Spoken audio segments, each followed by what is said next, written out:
ज्ञानतिमिरान्धस्य ज्ञानाञ्जनशलाकया चक्षुरुन्मिलितं येन तस्मै श्रीगुरुवे नमः। नमो विष्णुपादाय कृष्णपृष्ठाय भूतले श्रीमते भक्तिवेदान्तस्वामिनिति नामिने। नमस्ते सारस्वते देवे गौरवाणी प्रचारिणे निर्विशेषशून्यवादी पाश्चात्यदेशतारिणे। जय श्री कृष्ण चैतन्य प्रभु नित्यानंद श्री अद्वैत गदाधर शिवासादि गौर भक्तवृंद। हरे कृष्ण कृष्ण कृष्ण हरे हरे, हरे राम राम राम हरे हरे। हरे कृष्ण। तो कल हमने इस श्लोक का अनुवाद पढ़ा था। भगवान श्री कृष्ण जो मोक्ष के दाता हैं, वे मेरे अंतिम गंतव्य हों। युद्ध क्षेत्र में उन्होंने मेरे ऊपर आक्रमण किया, मानो वे मेरे पैने बाणों से बने घावों के कारण क्रुद्ध हो गए हों। उनका कवच छितरा गया था और उनका शरीर खून से सन गया था। ये भीष्म उसी सीन को याद कर रहे हैं जब अर्जुन के रथ पे कृष्ण थे। अर्जुन रथ में थे और कृष्ण उसके सारथी थे। और भीष्म के पहने बाणों के कारण भगवान कृष्ण को दिव्य शरीर में इस प्रकार से सिम्टम दिखाई दे रहे थे। प्रभुपाद जी लिखते हैं, दोनों के बीच का व्यवहार बहुत रोचक है। क्योंकि बाहर से देखने में ऐसा लग रहा था कि कृष्ण अर्जुन का पक्ष ले रहे हैं, या अर्जुन के प्रति पक्षपात पूर्ण पार्शियल हैं और भीष्म के शत्रु हैं। परंतु आंतरिक लीला जो है वो अलग चल रही थी। आंतरिक लीला एक्चुअली भीष्म देव के प्रति विशेष कृपा दिखाने के लिए भगवान ये लीला कर रहे थे। वास्तव में यह सब कुछ महान भक्त भीष्म देव के प्रति विशेष अनुग्रह दिखाने के लिए था। इससे क्या समझ सकते हैं, ये एक इंपॉर्टेंट चीज है कि भक्त शत्रु का अभिनय करते हुए भी भगवान को प्रसन्न कर सकता है। मतलब अगर भगवान चाहें भक्त को कि तुम मेरे शत्रु बनो और मुझसे फाइट करो, तो भक्त उसके लिए भी तैयार होता है। मतलब उसके लिए मेन चीज इंपॉर्टेंट है भगवान कैसे खुशी हो, भगवान भगवान को खुशी कैसे मिले।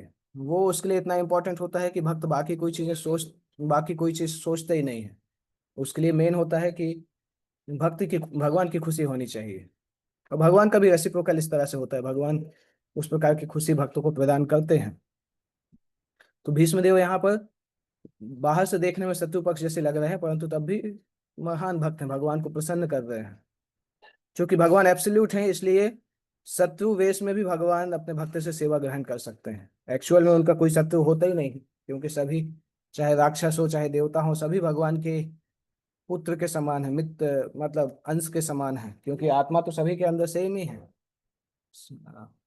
सारी आत्माएं भगवान का अंश हैं, इसलिए भगवान का कोई शत्रु नहीं हो सकता। तो अगर कोई अभिनय के लिए शत्रु बनता भी है तो भगवान को कोई हानि नहीं पहुंचा सकता है, क्योंकि भगवान का नाम ही अजित है। अजित मतलब जिनको जीता नहीं जा सकता है। तो भी उन्हें आनंद आता है जब कोई शुद्ध भक्त उन पर शत्रु की भांति प्रहार करता है या उच्च पद से उनका आलंब करता है। उनसे ऊंचा कोई नहीं है, परंतु कभी कभी ये फीलिंग हमने भी देखा है। घर का जो मालिक है उसको कोई नहीं डांट सकता है, परंतु उसको अच्छा लगता है जब उसका छोटा बच्चा उसको डांटता है कि अरे पिताजी आपने ऐसा क्यों नहीं किया। उसको सुन के अच्छा लगता है। तो वो सेम फीलिंग, वो भगवान से वो फीलिंग आ रही है कि जब उच्च पद से कोई भगवान को आलंब करता है तो भगवान को अच्छा लगता है। यशोदा माँ जब भगवान को डांटती है तो भगवान को अच्छा लगता है, वही फीलिंग है। और साथ साथ ये केवल अपॉर्चुनिटी शुद्ध भक्त को ही दिया जा सकता है, हमारे जैसे साधना भक्तों को ये महान अपॉर्चुनिटी नहीं मिलता है। ये क्योंकि दिव्य आदान प्रदान है। और ये ऐसा भी है कि जिसके अंदर जितनी भक्ति है वो उतना समझ पाता है, अगर कोई भक्त नहीं है तो वो समझ भी नहीं पाता है। जिन्हें शुद्ध भक्त की कोई जानकारी नहीं, शुद्ध भक्ति की कोई जानकारी नहीं है, वे ऐसे आचरणों के रहस्य को नहीं जान सकते। और भीष्मदेव ने एक वीर योद्धा की भूमिका निभाई और जानबूझकर भगवान के शरीर को बाणों से विंध कर दिया, जिससे सामान्य लोगों की दृष्टि में भगवान घायल प्रतीत तो हुए, लेकिन वास्तव में यह अभक्तों को मोहग्रस्त करने के लिए था। दिव्य शरीर कभी घायल नहीं किया जा सकता और भक्त कभी भी भगवान का शत्रु नहीं बन सकता। यदि ऐसा ही होता तो भीष्मदेव उन्हीं भगवान को अपने जीवन के अंतिम गंतव्य के रूप में ना चाहे होते। तो एक्चुअल में भीष्मदेव अगर शत्रु होते ही तो अभी भगवान को लास्ट समय में देखना क्यों चाहते हैं। कोई व्यक्ति अपने शत्रु को मरते समय देखना नहीं चाहता है। पर भीष्म कब से भगवान का वेट कर रहे थे, अपना शरीर त्याग नहीं रहे थे। तो ये लीला के हिसाब से था, ना तो भगवान का दिव्य शरीर कभी घायल हो सकता है और ना भक्त कभी भगवान का शत्रु बन सकता है। दोनों जो है वो लीला के हिसाब से भगवान ऑर्गेनाइज करते हैं। यदि भीष्मदेव कृष्ण के शत्रु होते तो कृष्ण बिना हिले हिले डुले ही उनका विनाश कर देते। कृष्ण को रथ का पहिया भी उठाना नहीं पड़ता, जैसे बाकी लोगों का कृष्ण ने विनाश किया, वैसे तुरंत ही चक्र उठाते और भीष्म का विनाश कर देते। उन्हें रक्त से सने घाव लेकर भीष्मदेव के समक्ष आने की आवश्यकता नहीं थी, लेकिन उन्होंने ऐसा किया क्योंकि यह योद्धा भक्त अपने द्वारा उत्पन्न घावों से सुशोभित भगवान के दिव्य सौंदर्य का दर्शन करना चाह रहा था। तो अजीब है एक्चुअली, संबंध अजीब है भक्त और भगवान के बीच में। जब एडवांस होते हैं भक्ति में तभी समझ पाते हैं, अदरवाइज ये चीजें हमें, इन चीजों को रियलाइज करना मुश्किल होता है। एक्चुअली यही अंतर है श्रीमद् भागवतम को प्रभुपाद के तात्पर्य के थ्रू पढ़ने से, क्योंकि प्रभुपाद जी ने तात्पर्य में पुराने जितने भी आचार्य हैं उन्होंने जो भी महत्वपूर्ण पॉइंट्स बताए थे आज तात्पर्यों में, प्रभुपाद ने उन सारे पॉइंट्स को तात्पर्यों के अंदर रखा है। तो इसलिए प्रभुपाद के तात्पर्य पढ़ने से बहुत सारी चीजें हमें पता चलती हैं जो कि प्योर डिवोशनल लेवल पे हैं, जो हम इमेजिन भी नहीं कर सकते हैं। भगवान इस प्रकार से लीला कर रहे हैं, दिव्य रस के आदान प्रदान की विधि। ऐसे आचरण से भक्त तथा भगवान अपने अपने स्थानों में महिमा मंडित होते हैं। भगवान इतने क्रुद्ध थे कि जब वो भीष्मदेव की ओर लपक रहे थे तो अर्जुन ने उन्हें रोका, लेकिन वे माने नहीं और भीष्मदेव की ओर उसी तरह बढ़े चले आ रहे थे जिस प्रकार एक प्रेमी दूसरे प्रेमी के पास विघ्न बाधाओं की परवाह न करते हुए बढ़ता जाता है। ऊपरी तौर से उनका संकल्प भीष्मदेव को मारने का था, लेकिन वास्तव में वे अपने महान भक्त को प्रसन्न करना चाह रहे थे। भगवान निस्संदेह समस्त बद्धजीवों के उद्धारक हैं। निर्विशेषवादी उनसे मोक्ष की कामना करते हैं और वे उन्हें मनवांछित फल देते हैं, लेकिन यहाँ तो भीष्मदेव भगवान के साक्षात स्वरूप को देखने की इच्छा व्यक्त कर रहे हैं। सारे शुद्ध भक्त ऐसी ही कामना करते हैं। तो नेक्स्ट वर्स आता है, विजय रथ कुटुंब आत्तोत्रे धृत हय रश्मिनी तत्स्वीय क्षणीय भगवती रतिरस्तु में मुमुसो यम इह निरीक्ष हता गता स्वरूपम। मृत्यु के अवसर पर मेरा चरम आकर्षण भगवान श्री कृष्ण के प्रति हो। मैं अपना ध्यान अर्जुन के उस सारथी पर एकाग्र करता हूँ जो अपने दाहिने हाथ में चाबुक लिए थे और बाएं हाथ से लगाम की रस्सी थामे और सभी प्रकार से अर्जुन के रथ की रक्षा करने के प्रति अत्यंत सावधान थे।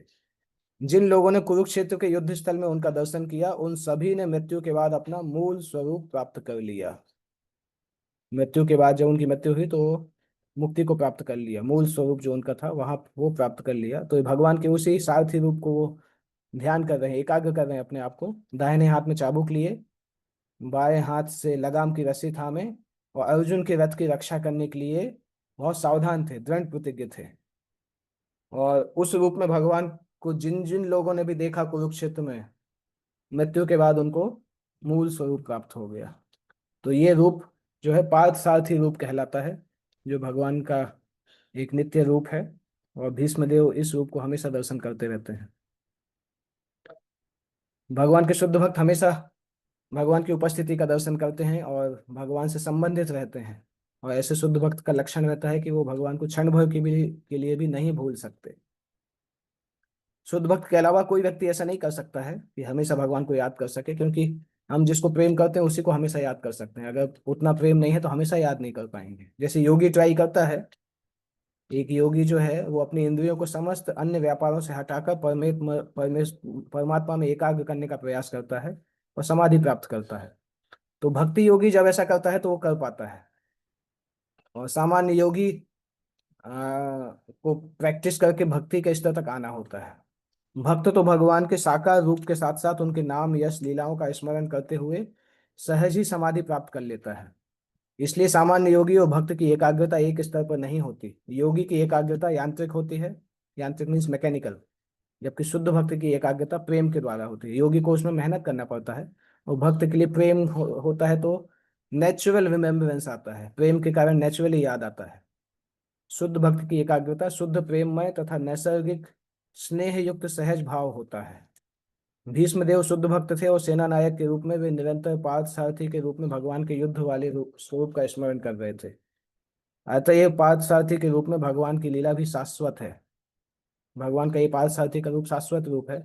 भगवान की लीलाएं कंस के कारागार में अपने जन्म काल से लेकर अंत में मौसल लीला तक समस्त ब्रह्मांडों में एक एक करके उसी प्रकार चक्कर लगाती है जिस प्रकार घड़ी की सुइयां एक बिंदु से दूसरे बिंदु तक चलती जाती हैं। और ऐसी लीला में पांडव तथा भीष्म जैसे उनके पार्षद उनके नित्य संगी होते हैं। इस तरह भीष्मदेव पार्थ सारथी के रूप में भगवान के सुंदर स्वरूप को, जिसे अर्जुन भी नहीं देख पाया, कभी नहीं भुला पाया। पार्थ सारथी का ये रूप अर्जुन को विजिबल नहीं था, क्योंकि अर्जुन पीछे खड़े थे और भगवान आगे थे। क्योंकि भीष्मदेव अपोजिट साइड से युद्ध कर रहे थे, इसलिए भीष्मदेव को ये रूप दिखाई दिया जो अर्जुन को भी नहीं दिखा। अर्जुन पार्थ सारथी के पीछे थे, जबकि भीष्मदेव भगवान के बिल्कुल सामने हैं। जहां तक भगवान के सैनिक वेश का संबंध है, भीष्मदेव ने इसका आस्वादन अर्जुन की अपेक्षा अधिक रुचि से किया। तो ये भगवान का भीष्म के प्रति यूनिक फ्लेवर था, यूनिक रेसिप्रोकेशन था, जो जो फेवर अर्जुन को भी प्रदान नहीं किया, भगवान ने भीष्म को वो प्रदान किया था। इसके बाद नेक्स्ट लास्ट में इसमें आया था कि जो जिनकी मृत्यु हुई उनको भगवान जैसा रूप मिला। तो कुरुक्षेत्र की युद्ध भूमि के सारे सैनिकों तथा व्यक्तियों ने मृत्यु के बाद भगवान जैसा अपना मूल आध्यात्मिक स्वरूप प्राप्त किया, क्योंकि भगवान की अहेतु की कृपा से वे सभी उस अवसर पर उनका साक्षात दर्शन कर सके। जलचर से लेकर ब्रह्मा तक विकास चक्र में चक्कर लगाते हुए सभी बद्धजीव माया के रूप में हैं, या उस रूप में है जिसे उन्होंने अपने कर्मों से प्राप्त किया है और जो भौतिक प्रकृति ने उन्हें प्रदान किया है। बद्ध जीवों के भौतिक रूप बाहरी वस्त्रों की तरह हैं, और जब बद्ध जीव माया के चंगुल से छूट जाता है तब उसे अपना मूल स्वरूप प्राप्त होता है। निर्विशेषवादी भगवान के निराकार ब्रह्म तेज को प्राप्त करने का इच्छुक रहता है, लेकिन भगवान के अंश स्वरूप जीवित स्फुलिंगों के लिए यह रंच मात्र भी हितकर नहीं है। जो निराकारवादी होते हैं वो भगवान के ब्रह्म ज्योति के अंश को स्वीकार करते हैं, परंतु भक्त उसको स्वीकार नहीं करते हैं। भक्त तो भगवान के रूप, दो भुजी रूप, चार भुजी रूप जो भी है उसके पीछे प्रेममय जीवन व्यतीत करते हैं। भगवान का आध्यात्मिक स्वरूप जैसा रूप, जैसे चाहे दो भुजाओं वाला या चतुर्भुजी, भक्तों को आत्मा की मूल प्रकृति के अनुसार वैकुंठ या गोलोक में प्राप्त होता है। और ये वास्तविक स्वरूप है उन सारे व्यक्तियों ने जिन्होंने कुरुक्षेत्र की युद्ध भूमि में दोनों ओर से युद्ध किया, अपना अपना स्वरूप प्राप्त किया, जिसकी पुष्टि भीष्मदेव कर रहे हैं। अतएव भगवान श्री कृष्ण केवल पांडवों पर ही कृपालु नहीं थे, वे दूसरे पक्षों पर भी दयालु थे। भीष्मदेव भी वही सुविधा चाह रहे थे और यही भगवान से उनकी प्रार्थना थी। यद्यपि भीष्मदेव अपने आप को विनम्रता के कारण सोच रहे हैं कि मैं तो इतना पतित हूं कि मुझे मुक्ति नहीं मिलेगी, पर भीष्मदेव भगवान के पार्षद हैं तो उनके लिए तो ऐसी मुक्ति निश्चित थी, क्योंकि वो भगवान के साथ ही हैं, भगवान के नित्य पार्षद के समान है। भगवान के पार्षद के रूप में किसी भी स्थिति में उनका पद सुरक्षित है। तो निष्कर्ष यह निकला कि जो भी व्यक्ति भगवान का दर्शन करते हुए मरता है, चाहे वो दर्शन भीतर से हो या बाहर से, वह अपना स्वरूप प्राप्त करता है। वही जीवन की सर्वोच्च सिद्धि है। इसके बाद भीष्मदेव भगवान के उन भक्तों का स्मरण कर रहे हैं जो कि माधुर्य रस में भगवान के सबसे बड़े भक्त हैं। गोपियों का स्मरण भीष्मदेव कर रहे हैं। उस युद्ध स्थल में रहते हुए भी वो गोपियों का स्मरण कर रहे हैं। ललित गति विलास वल्गुहास प्रणय निरीक्षण कल्पितो रुमाना कृतम अनुकृत वत्य उन्मदांध प्रकृति मगन किल यस्य गोप बद्ध्वा। मेरा मन उन भगवान श्री कृष्ण में एकाग्र हो जिनकी चाल तथा प्रेम भरी मुस्कान ने ब्रज धाम की रमणियों को आकृष्ट कर लिया। भगवान के अंतर्धान होने पर गोपिकाओं ने भगवान की लाक्षणिक गतियों का अनुकरण किया। गो ये अमेजिंग है कि वो युद्ध स्थल में बैठे हुए भीष्मदेव गोपियों का स्मरण कर पा रहे हैं। दैट मीन्स उनका भगवान का स्मरण कितना स्ट्रांग था कि भगवान के सबसे ऊंचे भक्तों को भी वो स्मरण कर पा रहे हैं एटलीस्ट। अन्यथा उस स्थिति में स्मरण करना इतना आसान नहीं है जिस स्थिति में भीष्मदेव हैं अभी। और गोपियों को वो बताते हैं कि गोपियों ने अपने प्रेम के आह्लाद से भगवान के साथ साथ नाचकर, माधुर्य रूप में उनका आलिंगन करके, उनके साथ हास परिहास करके तथा प्रेम पूर्ण भाव में उनको देखकर उनके साथ एकात्म स्थापित किया है। अर्जुन के साथ भी भगवान का संबंध था और भीष्मदेव उसको भी प्रशंसा कर रहे हैं, लेकिन गोपियों के साथ जो भगवान का संबंध था वो और भी ज्यादा शुद्ध प्रेममय सेवा के कारण और भी प्रशंसनीय है। इसलिए भीष्मदेव गोपियों को स्मरण कर रहे हैं। भगवान की कृपा से अर्जुन को सारथी के रूप में भगवान की भ्रातृ सेवा प्राप्त हुई थी, लेकिन भगवान ने अर्जुन को अपने समान स्तर की शक्ति प्रदान नहीं की। किंतु गोपियां तो भगवान के बराबर का स्तर प्राप्त करके असल में भगवान के साथ एकात्म हो गईं।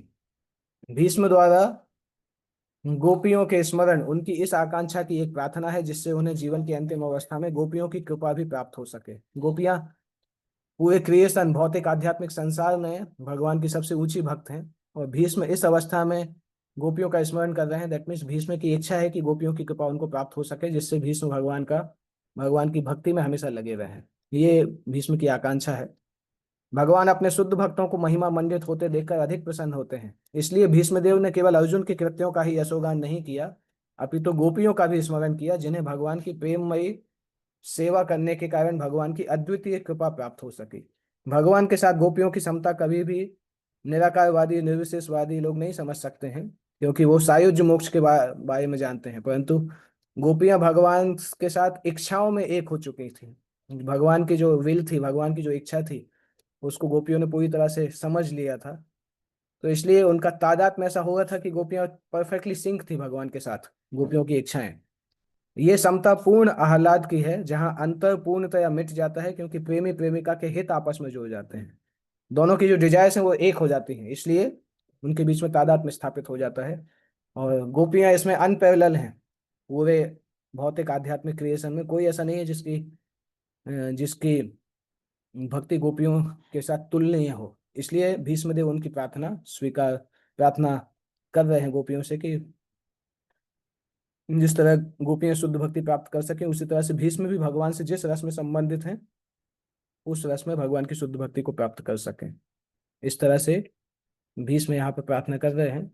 अगले श्लोक में भीष्म राजसूय यज्ञ का स्मरण कर रहे हैं। जब भगवान राजसूय यज्ञ में थे और युधिष्ठिर ने भगवान की पूजा की थी, मुख्य परम पूज्य भगवान के रूप में युधिष्ठिर ने उनकी पूजा की थी, तो उसका उसका स्मरण भीष्मदेव अगले श्लोक में करेंगे, जो कि हम कल कल की क्लास में उसको देखेंगे। तो आज हम यहीं तक करते हैं। उसके बाद 41 नंबर श्लोक कल हम डिस्कस करेंगे। श्रीमद् भागवतम की जय। जगत गुरु श्रील प्रभुपाद की जय।